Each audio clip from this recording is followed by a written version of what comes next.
c'est que dans 95, j'avais ici seulement la paroisse L'Assomption de Maniwaki à m'occuper. J'étais responsable, curé de ça.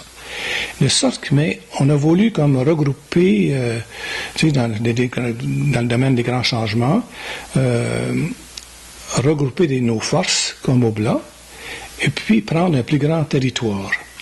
De sorte que, dans l'an 2000, nous nous sommes retrouvés 3 prêtres à plein temps, ici, dans le milieu, et nous avons pris 6 paroisses en tout.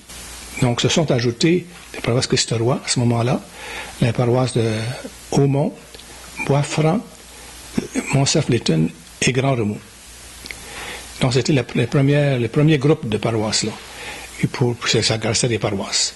Et peu à peu, ce qui est arrivé, c'est moi, j'ai eu la difficulté ou l'épreuve de fermer 3 paroisses depuis ce temps-là. Haumont en 2004, Christ-Roi en 2005 et Sainte-Thérèse de Gatineau qui s'est ajoutée parce qu'Haumont a fermé, Sainte-Thérèse est arrivée, etc. Et Messine s'est ajoutée aussi. Christ-Roi devait fermer.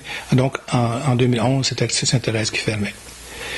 Et ça, j'en parle avec mes confrères du diocèse aussi, là, c'est toujours une épreuve. C'est vraiment difficile de fermer. C'est une histoire qui s'arrête.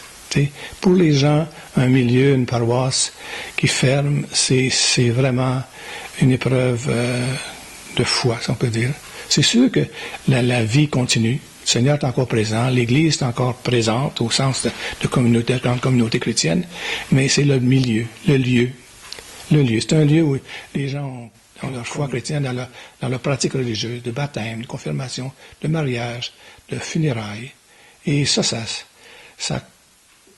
apporte une rupture là, extrêmement profonde.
Et ces décisions de fermer une église, c'est vraiment pris en concertation avec les gens sur place. En concertation aussi avec l'évêque du diocèse, c'est lui qui a le grand pouvoir de le faire ou de ne pas le faire. Et donc, ça prend des fois quelques années à en arriver à cette décision-là, parce qu'il ne faut pas précipiter les choses. Au contraire, il faut y aller avec beaucoup de respect de ces gens-là. Ils le méritent. Si on arrive à une étape importante pour les Oblats, quitter Maniwaki après 164 ans, c'est un événement extrêmement douloureux, si on peut dire, mais avec la satisfaction du devoir accompli. Et pour nous, quitter la Maniwaki, c'est notre deuxième plus ancienne paroisse, qui était en 1851. Il y avait seulement une autre qui avait été fondée par les Oblats avant ça, c'est Saint-Père-Apôtre à Montréal, qui existe encore jusqu'à un certain point. Et puis, c'était dans le temps du fondateur, le fondateur est encore vivant, là. Donc, Maniwaki, c'est la plus vieille, là, après Saint-Pierre-Apôtre. Et puis, mais le temps est venu. Le temps est venu. Moi, je vais avoir 78 ans là, en mai. Là-dessus, je suis content de terminer. Tu sais, j'ai plus d'énergie pour le reste. Maintenant, je suis content aussi que mon successeur soit nommé puis soit un jeune. Il a 41 ans de moins que moi. C'est quand même un événement. Là. Tu sais, ça va paraître. Là, tu sais, puis, je pense qu'il va apporter des éléments tellement intéressants que les gens, sachant et ont peur un petit peu. Ils ont peur un peu de l'avenir. Ils ne savent pas c'est quoi. Là. On a toujours les oblats. Là, qu'est-ce qui va arriver? On s'en arriver des prêtres du diocèse. Mais ça s'est fait ailleurs pour nous, les oblats. On avait comme 18 paroisses à un moment donné, puis il nous en reste 2. Là, okay? Alors, on a quitté ailleurs aussi. Puis, la vie continue. Puis, je crois que dans notre cas ici, ça va être bon.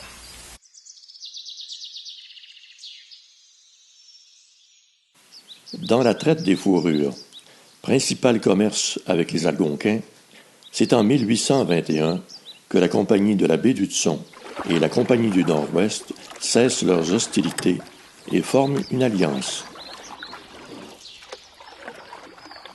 C'est la Compagnie de la baie d'Hudson qui viendra s'établir en Haute-Gatineau et ainsi pouvoir acheter les fourrures des Algonquins sur place.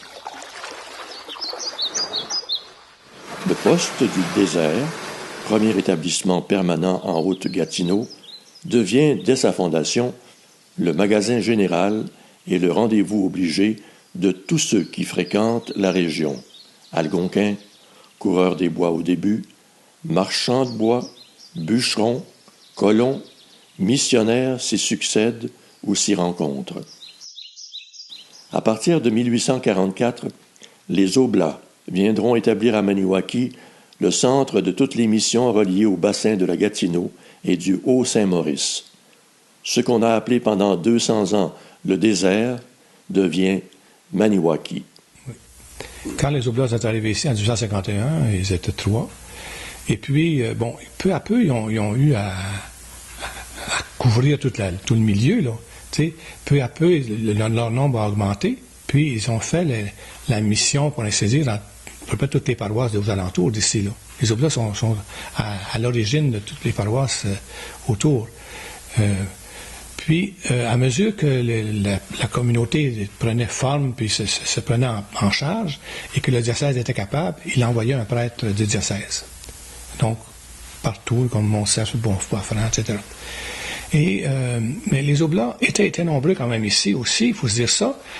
Ils ont dit combien pouvaient être dans le presbytère ici, quasiment une vingtaine, pas juste des prêtres, mais des frères.